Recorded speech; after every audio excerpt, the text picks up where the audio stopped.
Boa tarde, estou aqui com a Lídia Magiar, sou Estevão Peixoto, estou aqui com a Lídia Magiar. Hoje a gente vai ter uma conversa boa sobre ciência, tecnologia e a indústria têxtil. Lídia, fala um pouco sobre você aí, Lídia. Bom, oi pessoal, meu nome é Lídia, eu sou, eu faço doutorado em economia na UFMG atualmente, né? Tenho graduação em economia pela Unicamp e mestrado em economia pela UFMG também.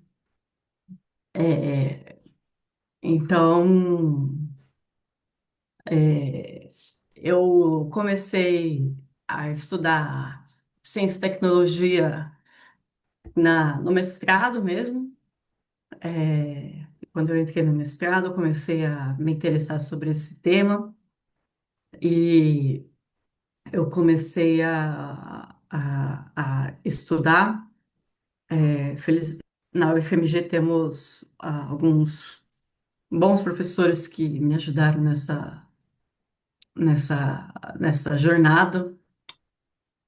E, e aí foi assim, né? Me interessei em começar a estudar indústria têxtil. Porque por diversos motivos, né? Eu acho que já tinha um interesse pessoal da minha parte pelo setor previamente, mas eu acho que foi decisivo também que, ao entrar em contato com a literatura neo-schumpeteriana referente a revoluções tecnológicas, né? Porque o capitalismo dá para ser periodizado de diversas formas, né? O meu orientador, que é o Eduardo Albuquerque, ele costuma dizer que ele Grande tem um Duda, livro, Grande Duda, você conhece, né, Estevam? famoso. Quem não Ele, conhece? Quem não conhece? quem não conhece, né? Ele costuma dizer que tem um livro que é uma antologia, assim, de diversos textos, e cada texto periodiza o capitalismo de uma maneira diferente, né? O Arrighi periodiza de um jeito, o Wallerstein de outro, tal, tal, tal. Então, existem diversas maneiras de se entender a periodização do capitalismo. E a forma que eu e o meu orientador, né, somos mais afeitos é a da Carlota Pérez, que ela apresenta no texto dela de 2010 as revoluções tecnológicas, né, e as trajetórias referente às revoluções tecnológicas. E, e aí foi assim, meu primeiro contato com a indústria têxtil, porque o primeiro período do capitalismo, segundo Carlos Pérez, é o da Revolução Têxtil. Ele se inicia com a inauguração do moinho da fábrica de Oakridge, em Cromford, na Inglaterra. Então, é muito interessante pensar que foi o setor que inaugurou o capitalismo como a gente conhece hoje, né? Primeira mecanização, primeira industrialização, as primeiras máquinas, né? Tanto que Marx também estudou bastante indústria têxtil, né? Afinal, ele estudou o capitalismo, né? Então, meu interesse surgiu assim, né? Porque historicamente é a primeira indústria e por ser a primeira indústria, né? Hoje em dia ela já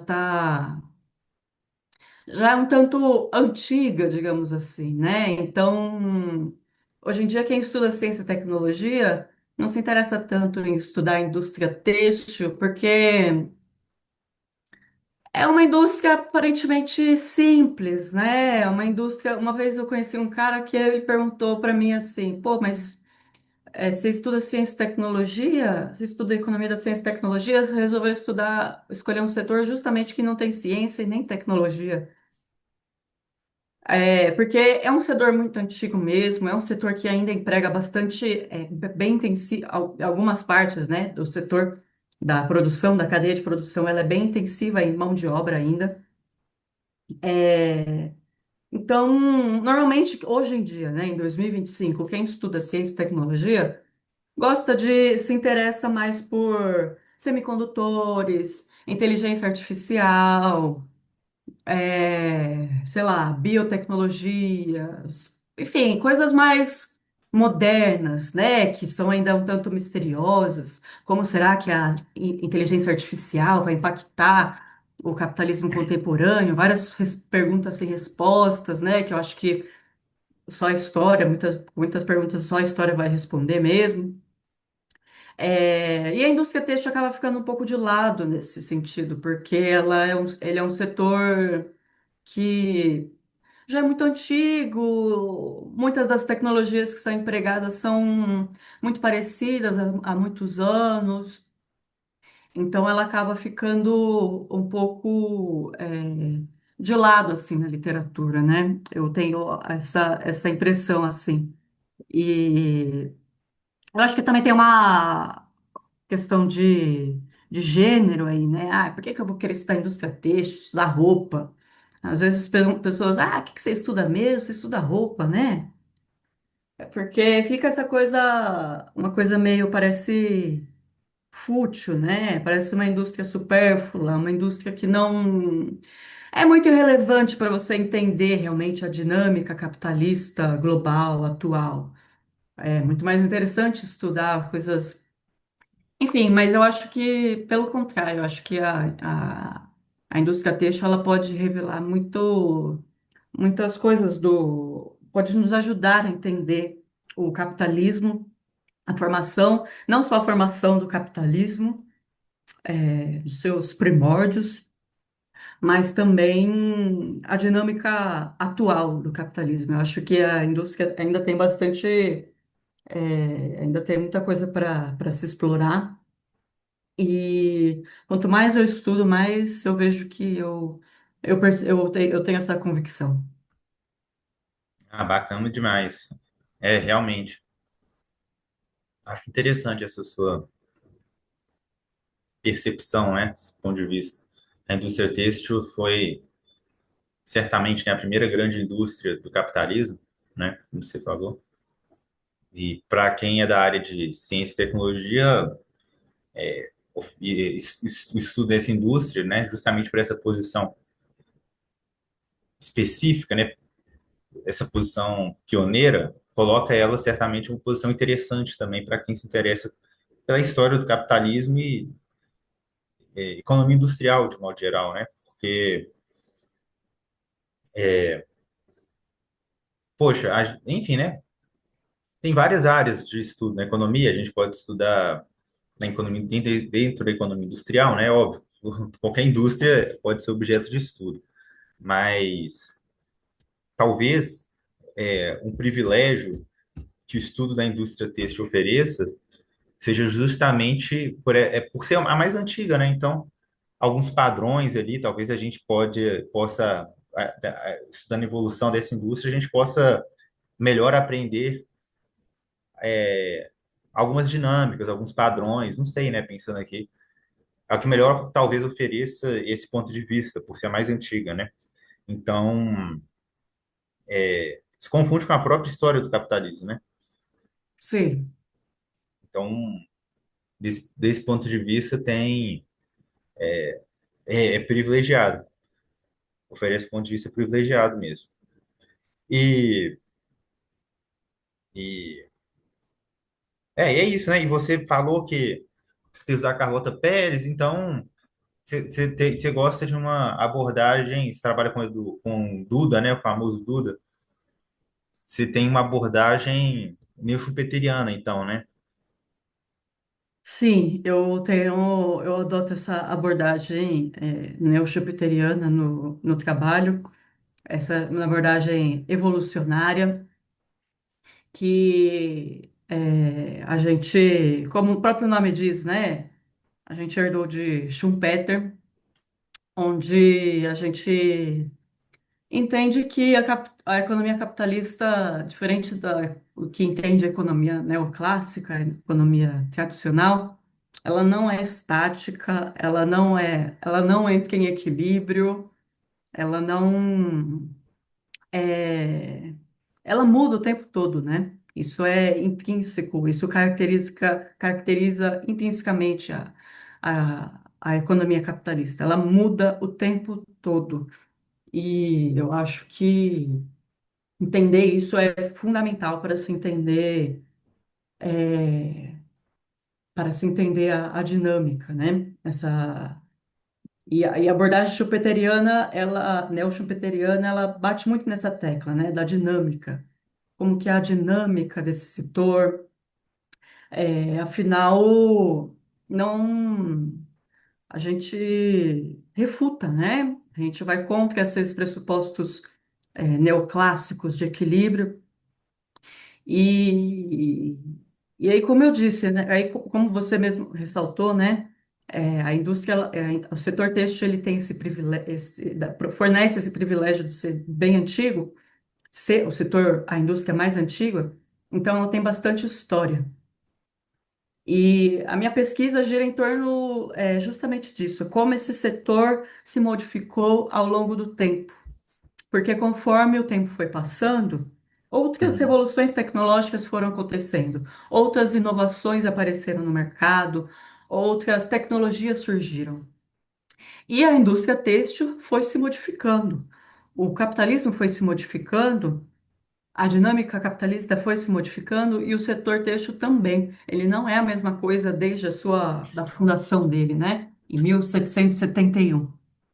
Então, a minha pesquisa gira em torno justamente disso, como que esse setor mudou ao longo dos tempos, né? Aham. Como foi Eu acho que interagindo com esse outras revoluções tecnológicas, né? isso, como foi interagindo com outras revoluções, como foi sendo modificada por outras revoluções. Aham. Então, não tem nada de estático, de equilíbrio nesse sentido, né? Muito pelo contrário, ela muda o tempo todo é, eu acho que é muito rico estudar, né, ela nesse sentido.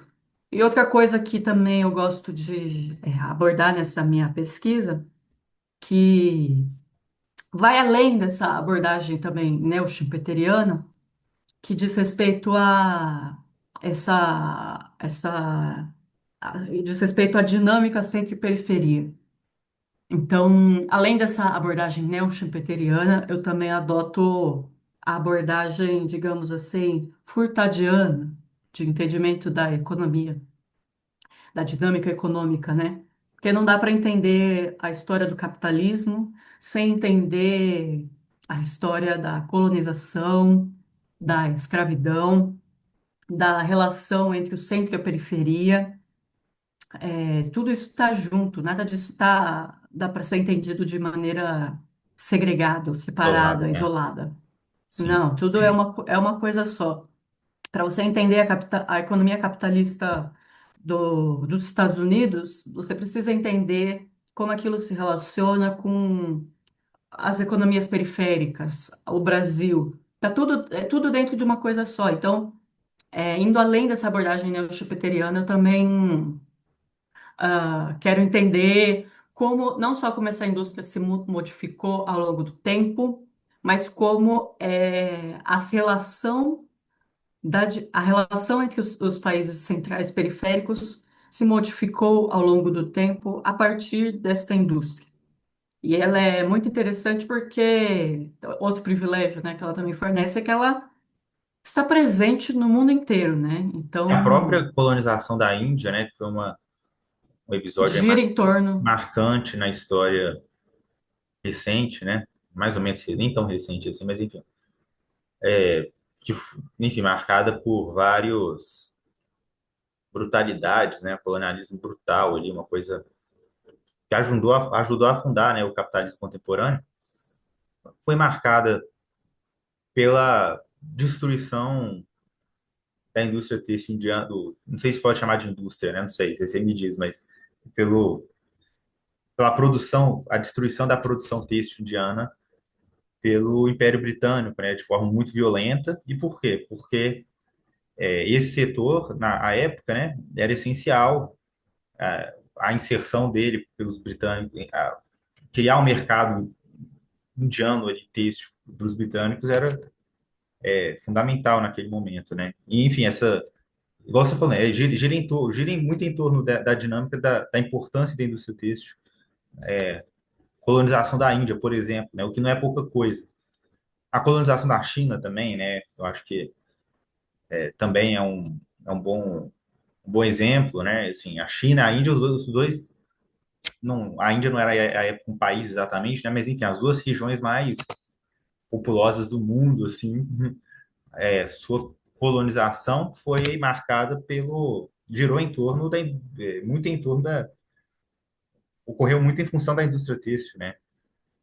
É, enfim, eu acho Sim, que isso só demonstra sua importância para o capitalismo, entender o capitalismo contemporâneo. E no caso do Brasil também, né? Se estou furtado, enfim, não sou nenhum especialista nem em indústria têxtil, nem em história do Brasil, mas o próprio processo de atraso de Portugal em relação à Inglaterra e, consequentemente, do Brasil enquanto colônia portuguesa e, posteriormente, curto período, né, enquanto parte na metrópole, em relação à Inglaterra, né, a relação de dependência do Império Português, né, colocando de forma mais ampla, a relação de dependência do Império Português em relação ao Império Britânico passava pela questão têxtil, né, panos e vinhos.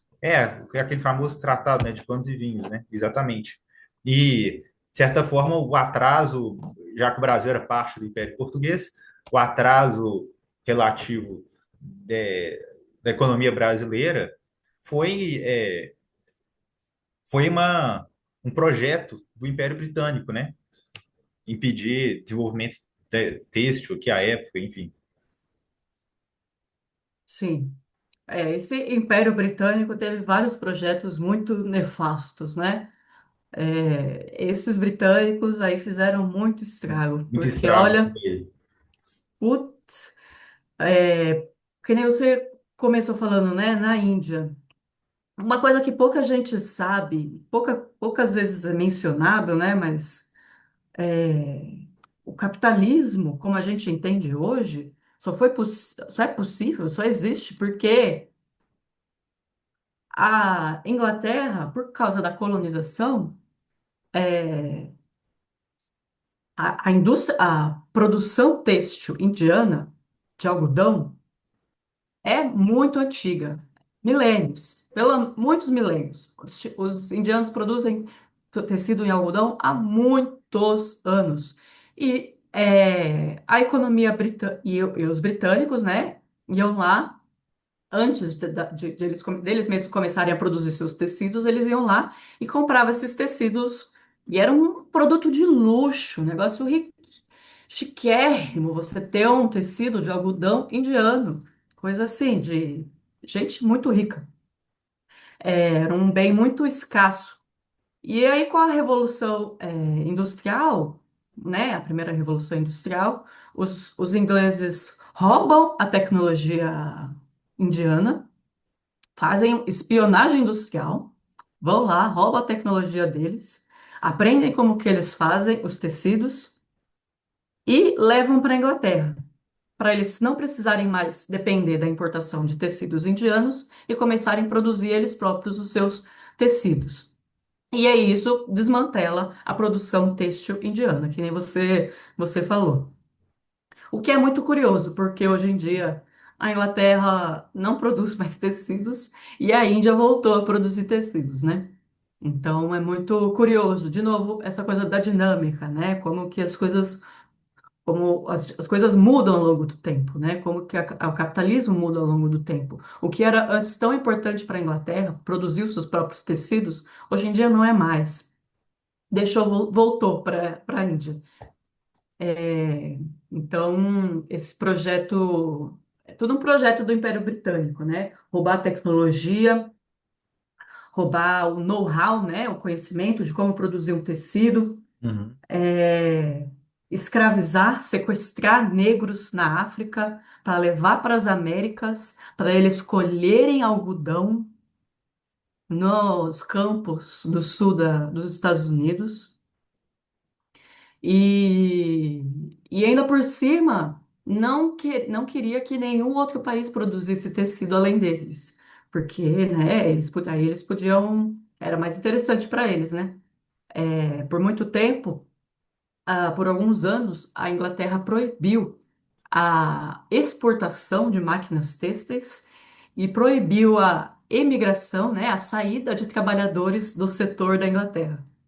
Não deu certo, né? Mesmo assim, alguns trabalhadores no setor que tinham conhecimento, né, de como produzir tecidos fugiram para os Estados Unidos, começaram a abrir fábricas nos Estados Unidos, fábricas ilegais, fugindo ilegalmente, porque a lei britânica não permitia, mas eles foram mesmo assim. E é muito interessante, assim, eu acho que é uma visão que poucas pessoas têm do capitalismo, né? Como ele é fundado em roubo de conhecimento, colonização, sequestro de negros na África e tudo isso você se depara quando estuda a indústria têxtil, né? Então, é, e, e até hoje acabou era um projeto do Império Britânico, né, a princípio, então não, não era interessante para que Portugal, que Brasil, que ninguém mais produzisse tecidos além deles. Mas com o tempo foi acontecendo, né? Com o tempo foi deixando de ser interessante, com o tempo foi deixando de ser interessante ser tão protecionista assim, e a indústria foi florescendo mesmo assim. Mas de qualquer forma, a, a posição do Brasil sempre foi subalterna, né? Nessa dinâmica global. Entendi. É bacana demais, Lídia. Acho que já deu nosso tempo aqui, mas queria te agradecer pela conversa, por você ter topado participar aqui dessa conversa, né? Compartilhando sua experiência, sua pesquisa sobre questão da indústria têxtil, da ciência e tecnologia. E é isso. Obrigado, Lídia. Volte sempre. Estamos aqui. E se quiser despedir, Eu agradeço pelo convite, Estevam. Parabéns pelo seu projeto. Espero que você ainda tenha muitas edições. Gosto muito de podcasts. Fico honrada em é, participar e pode me chamar sempre que você quiser, que eu estou à disposição. é isso aí. Bom demais. Manda um abraço lá pro Duda. Pode deixar, vamos mandar. É isso aí, gente. A gente teve aqui a Lídia Magiar, doutoranda em economia lá no CDPLAR, na FMG. E até a próxima. Até.